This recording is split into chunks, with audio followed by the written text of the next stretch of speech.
In New Vegas, there are many ways to kill people. There are even many ways to not kill people. But today, I'm going for the explosive option. As I ask the question, can you beat Fallout New Vegas with only explosives? With that, I woke up, sighting a weird old man giving myself an appropriate name and using the vigor tester, spreading out my special stats, making sure to bump up endurance and intelligence to protect myself from the inevitable explosions and to level myself up quicker respectively. I then ransacked Doc Mitchell's house, getting as many stimpacks as I possibly could, which would come in handy later if I wanted to keep all my limbs. Then choosing my tag skills in explosives, my reason not needing to be explained, and medicine to allow me to live for more than 5 seconds. Then repaired to make sure my boomsticks don't fall into disrepair. I chose my tag skills in Loose Cannon and Wild Wasteland, both of these being practically meaningless, as I just didn't know what else to put in. Doc Mitchell then released me into the wasteland. Bartering with chat, I sold everything that was not an explosive, healing or armor for an abundance of caps, and all his stimpacks. Also stopping off on my grave to grab Benny's cigarette butts. As for this time, I was going for the story Obsidian had intended, and was planning to convince Swank this time. To that end, I went down to the saloon. On the short jog there, I put down a vile metal creature that was following me around, only wasting 4 grenades in the process. I spoke with Sunny Smiles in the saloon, who gave me the varmint rifle training, crying out in pain as the feeling of shooting bullets was just not my style. I would but take a pause just to say, this does not validate the run, as I was not killing anyone, and I do believe the bottles are not sentient, so we should be all good there. Anyways, speaking to Ringo, I chose to help him with his powder ganger problem, convincing both Easy Pete, the explosive man, and Doug Mitchell, the medical man, to give me dynamite and stimpacks, respectively. Turning to Ringo, we initiated the fight, to which I went in with my explosive flying. With VATS was the only way I was ever going to get anywhere nearer to my target, as throwing the dynamite without VATS led to wild inaccuracies. Me slowly whittling their numbers down,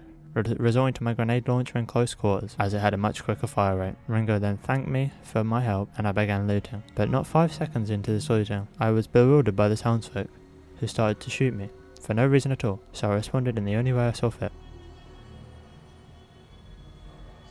Also seemingly being attacked by the ghost of Victor, that fat robot I had killed earlier. Assuming he was not happy with my sins, I left Goodsprings to never return. Reaching Gene's skydiving, I went inside to collect some items, in the process summoning a demon. Blew up some nearby powder gangers for the crumbs of XP they would give me, and continued on the road to Prim. Reaching Prim, I headed inside the Bison Steve Hotel to destroy the convicts, them experiencing my explosive wrath, getting a triple kill, which was nice, with one convict even shooting the dynamite out of my hand, me being seemingly made of obsidian, as I only lost a motor function and armor leg on my torso. Thankfully, a few drugs fixed me up good as new. Then running into a man who was seemingly immune to dynamite, as I threw multiple sticks at the leader of the powder gangers at point blank range. Him surviving all of this, having enough of his shit, I switched to the grenade rifle and he blew up in just one shot. With that, I leveled up, dumping my points into explosives, and then strolled over to Beagle, delivered him a nice smoking present. Beagle enjoying his present, he gave me his journal. Learning Benny had gone to Novak, I then purchased some dynamite off Johnson Nash and headed up the road to Mojave Outpost. Reaching it, I spoke with Ranger Ghost, whom told me to check out Nipton. It being on my way, I saved it for later. Also talking to Ranger Jackson, helping him clear out some ants who was surprisingly more explosive resistant than I would have imagined, them all going down on 2 or more explosions. Reporting my successes, I inquired to Major Knight about the NCR help in Prim. Him agreeing to help, I told Lieutenant Hayes, and Prim now had capitalism.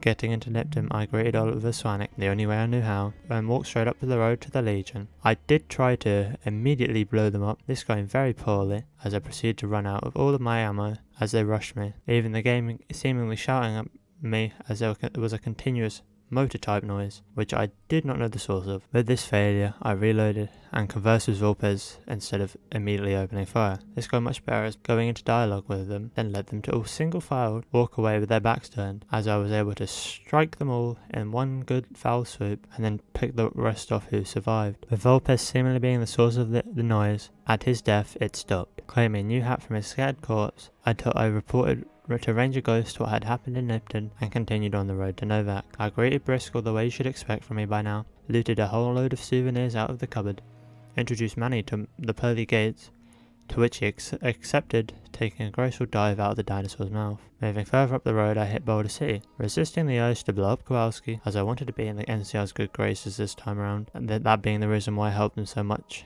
in Mojave Outpost, as I wanted to side with them this time round. So, to that end, I walked into the area with the Great Khans, planning on blowing them up in the name of freedom, but they made this much easier for me as they opened fire on me without question. So instead I just ran straight through, releasing the soldiers. Running into Jessup's room, I planned to blow him up on his own, but all the Great Khans proceeded to pile into the room, throwing one final dynamite into the pile. As the NCR just arrived, the final Great Khan died.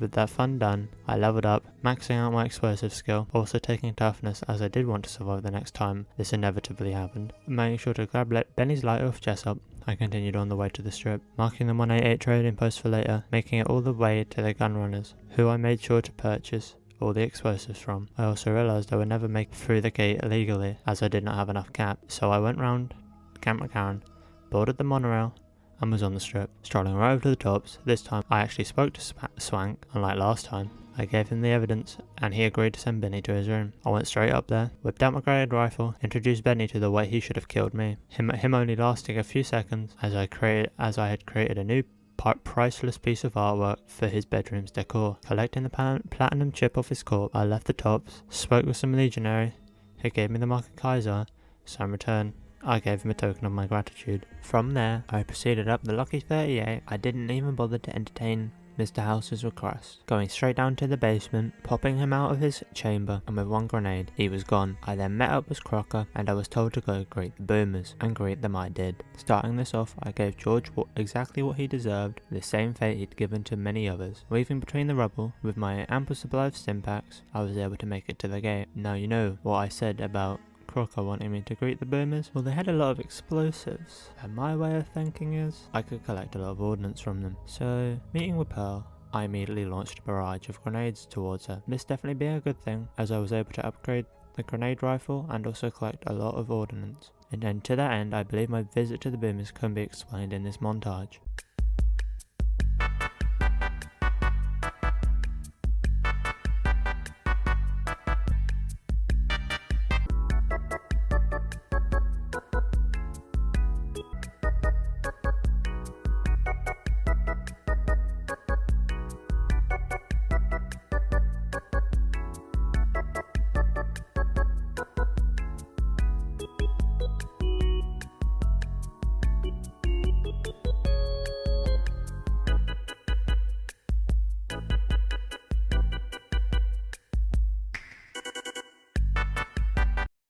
Finishing off Loyal, my killing spree was over. I then left Nellis with an upgraded set of combat armor, a missile launcher, and with a ridiculous amount of grenades and missiles. Crocker was not too pleased with my mass slaughter, but he allowed me to continue working for the NCR anyways, him now wanting me to talk to the kings, but I did not do what you would expect. I actually did it the whole thing peacefully, except for the Oris-shaped explosion I created with my newly acquired missile launcher. I won't be boring you with the bulk of this quest, as it just had me creating peace with the kings in the NCR and Freyside by way of talking, and with that the king was happy with my service, so he used his one favour to stop the violence against the NCR. I reported the good news to Crocker, and he assigned me to the dam. Getting to the dam, Colonel Moore assigned me to take out the Great Khan. The way there was only fought with by a few fiends, whom I promptly gave a one-way ticket to the afterlife before reaching Red Rock proper. I gave the Great Khans in the armory a nice gift, and began blasting.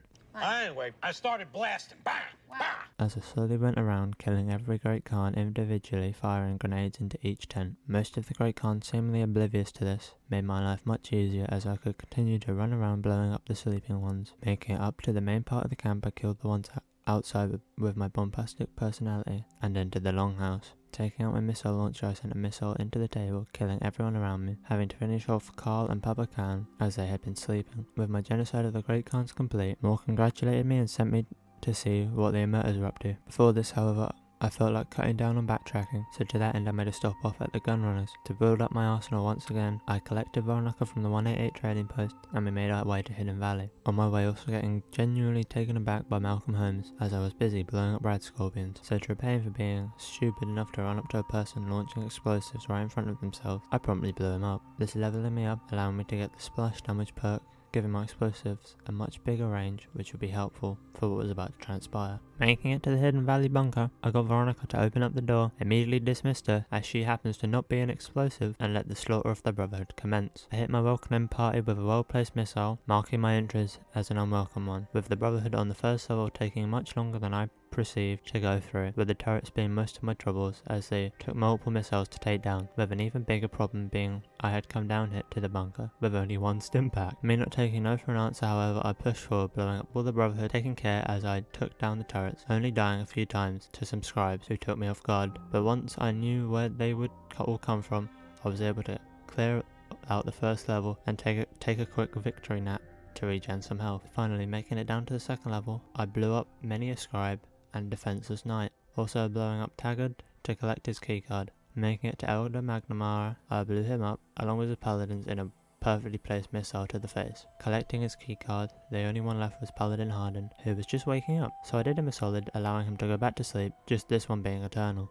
Collecting the third and final keycard from his corpse, I generated the code, I set the bunker to self-destruct for good measure, and made it out of there unscathed, creating my biggest explosion yet. Afterwards, making sure to stop off at the followers to supply myself with some well-needed healing supplies. I finally made it to Gamora, where I started the quest I had gotten from the receptionist about confronting Kachino.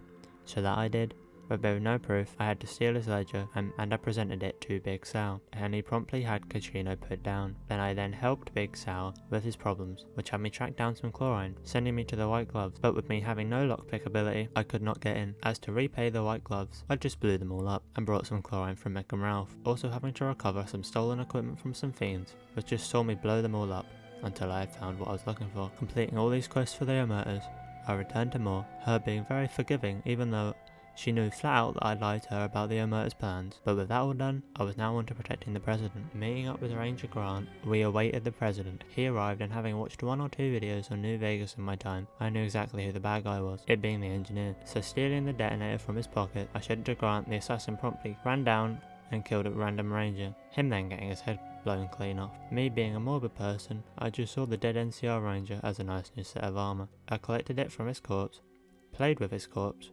while I waited for the President to leave. The President then fled, and I met up with General Oliver, beginning the second battle of Hoover Dam. Going deeper into the dam, I began blasting all over the legionaries who had came into the dam, with my high ordnance also being handy, as they would come out of small rooms in groups, allowing me to blow them all up together. But this also having a downside, as many of the NCR who were following me got caught in the crossfire, leading me to have to kill my own troopers as they began firing on me. But in the next room I was able to collect some ranger armor, which made them forget about my past transgressions. Making it to the top of the dam, I gave all the legionaries who dared face me a one-way ticket to hell. Finally reaching the legate's camp, I had since run out of stimpacks, this making the fight with the legate even more tough than it should have been, blowing myself more times than I would like to admit, at one point killing Lanius, but I was then picked off by some snipers, another time accidentally making him run away with my barter skill, but I didn't want that to be the final, as I did want to blow him up. So loading back, once more, I finally got him in a good position where he stayed up on the hill,